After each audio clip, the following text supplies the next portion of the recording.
Hello and welcome to the Week 7 edition of the Monster Pod. Matt Brown, Steven Anders, alongside Ryan Noonan of 4for4.com. New York Jets and the Pittsburgh Steelers. This is a 1.5 in favor of the Jets on the road at the Steelers. 38.5 is our total. We know all of the news surrounding both of these teams, Ryan. And when you look at this game,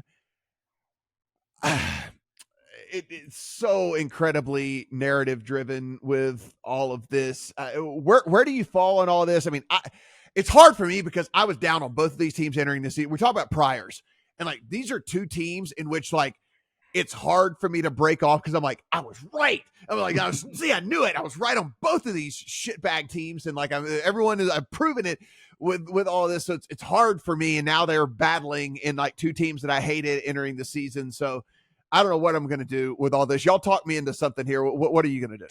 I don't have a ton of conviction here. I think Alex Highsmith coming back, I believe that's the case for the Steelers, is a big game for that defense, which I think has been a little bit overrated, especially with him out of the lineup. Nick Hebbing, who kind of stepped in, also has been dinged up. So I think they've been a little bit overrated the last couple of weeks, but I think that's a nice bump for them here.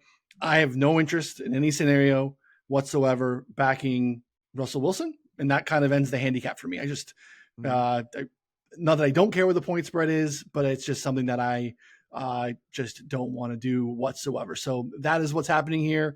That is of no interest to me. Doesn't mean I want to run to the window on the Jets. I'll probably be looking for some prop action here if I can. But yeah, I mean, obviously, nice little bump with the Devontae Adams news. I think it definitely helps them moving forward as they kind of take on the softer part of their schedule. But this game overall, probably a stay away. Nice maybe opportunity to hang out with the family a little bit on a Sunday night. Steven, what do we have here in this one? Like, what are you buying into? What are you saying is complete crap? Like, there's all kinds of stuff in this one. Like this game's going to be talked about more about just the off-field stuff than it is the actual game on the field. So what's your opinion here? My opinion is the only thing I'd be remotely interested in is teasing the Steelers up over a touchdown. And I still can't know how good I feel about it with Russell Wilson being such an unknown at this point. I don't know what Wilson's going to be at this point. I mean, the move doesn't make sense to me, honestly, in this matchup, to be honest with you. So I think the big potential weakness in this matchup is we know the Steelers want to run the ball as much as humanly possible, right? Like that's what Tomlin wants to do. It's what Art Smith wants to do. They're even going to do it at the expense of being more efficient, right? So they're going to run the ball.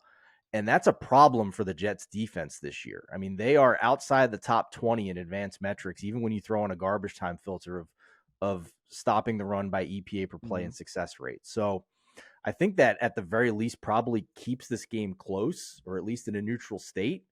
And then the other concern I have with the Jets is on the offensive line, right? Like, I don't know what Tyron Smith is at this point anymore. He's been kind of exposed in recent weeks here. So 27th by PFF grades at this point, but my eyes tell me he's a bit of a problem at this point. So I don't know. I just think that it's probably a teaser leg on the Steelers.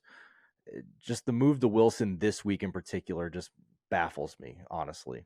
Yeah, it adds this element of the unknown, which makes this game, I'm not going to say impossible to handicap, but like really, really difficult to handicap because we just don't know. I mean, do I believe this to be true? No, but it's fair at least to argue that Russell Wilson actually does have something left in the tank, and he was just never given a fair shake in Denver, and Sean Payton hated him and didn't want him and like all these things and whatever. And this change of scenery actually could be good for him. While I don't believe that, I think it is at least fair to say, right? And so for me, I also don't think that you're just going to sprinkle the magic pixie dust that is Devontae Adams on this New York Jets offense, and then it's just going to automatically like come alive and become awesome. Because I forgot to mention Morgan Moses too. Morgan Moses is like outside the top 50 of graded tackles this year, so that's the other issue, Matt. So I don't know. Gross game, disgusting game. maybe even a under, even on a low total, something like that. But that's probably going to be it for me. I'll be interested to see what the props look like, though, I guess, when everything comes out. Maybe there's an angle there on that one. But boy, it's not a great game for us there on Sunday night. Guys, if you haven't done so already, upper right-hand corner of Lions.com is a free Discord. Go in, chat the games with everybody over there. And if you haven't visited 4for4 yet, you need to go in, go ahead, sign up. It's worth the money. Everything that you are getting is going to make you better. And that's all we're trying to do here is make you better, whether it be at fantasy, whether it be at betting, whether it be just at life in general. Live life like Steven. That's all. Just live life like Steven, and you are going to be a jolly, happy person out there for sure. For Ryan, for Steven, I'm Matt. Good luck on all your week 7 bets.